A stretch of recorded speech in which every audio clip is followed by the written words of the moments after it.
Tell us your name. My name is THANDAZILE from Pinetown, Nakina. Wow. THANDAZILE, I know that you're doing some incredible work. I had the opportunity to read your profile and I can see the list just goes on. You're just helping people, making a difference, a community leader, a philanthropist, a lady that goes the extra mile for her community. How about you tell all of our lovely people the secrets to your success? Secret to my success is patience. I'm very patient when I do things. I'm a hard worker. I am a dedicated woman. At the same time, I love people. I love that. And I must say, you're looking so ravishing today. You got all the vibe going. And that's what it's all about, you know. To everybody who's watching this, congratulate our superstar live right here because that's what this is all about, supporting our people so that they can become a better version of themselves. But here's the deal. Let me tell you a little bit more about the incredible work that she is doing. So, what are you currently working on and how can people get involved? I am a principal of a school. Also, I have founded Tanabeje Foundation, the foundation that helps young boys who are vulnerable, especially in South Africa and in other countries. We are concentrating more on females, forgetting also to concentrate to males. And um, I founded the foundation after I was attacked by a group of males. But I said to myself, because I survived, and that's when I said, let me start a foundation so we can teach young boys about gender-based violence, so that we can teach parents, so that we can make people aware that males, there are males who do some wrong things because of maybe their backgrounds or maybe the way we treat them. So sometimes most people don't know that males are raped.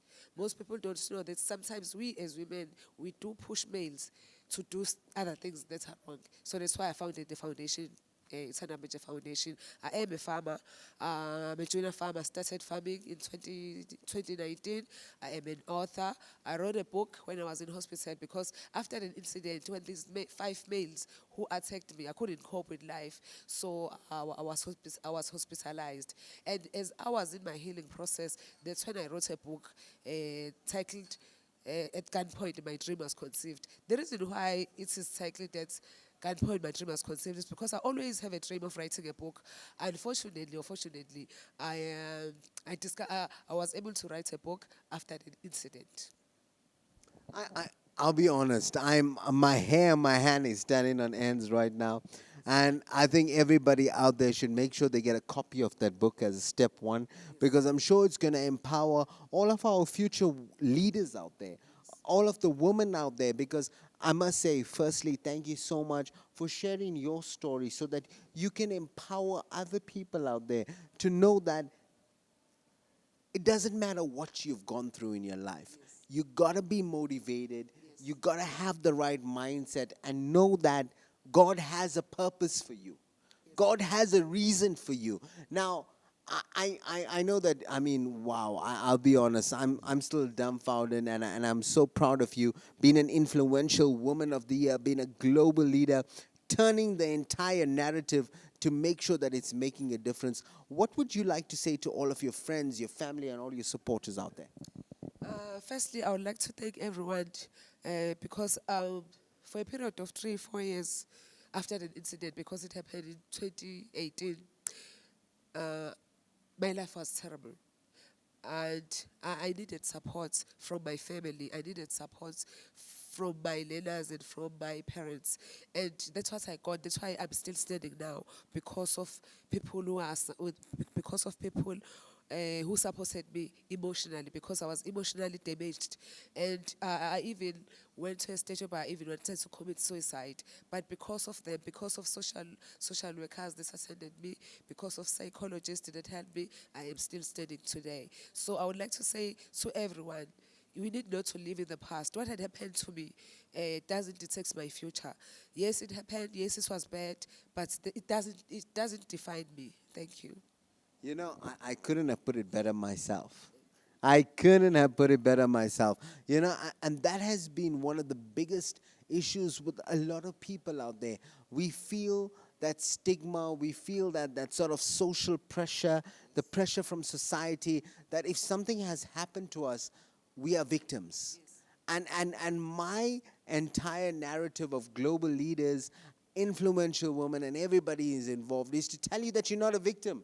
You're a winner. You're a leader. It does not matter what you've been through. It matters where you're going to. So I want to know any final words to all the women out there who's going through a lot of challenges, who maybe has been through something similar that you have been through, but is a bit shy, maybe hasn't had the guts to come out and speak about it. What advice would you give to them? It is important that when you go through a hard time, you need not to corner yourself, but you need to speak. You need to look for help. You need not to blame yourself for all the wrong things that happened to you. At the same time, uh, most females, some females, they like to depend on males, and that's when we get to be vulnerable. So they must learn to study, they must learn to work, and they must learn to respect. Thank you.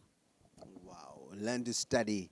And I think that's the powerful one, because if you are an independent individual, you can definitely make a difference. Well, to everybody who's watching this live right now, let's congratulate our fantastic global leader. And remember, it's not where you start, but where you end up. And that's the most important thing. From myself, Rajiv Mothie, to everybody watching, I've got one thing left to say. You guys have just been motivated.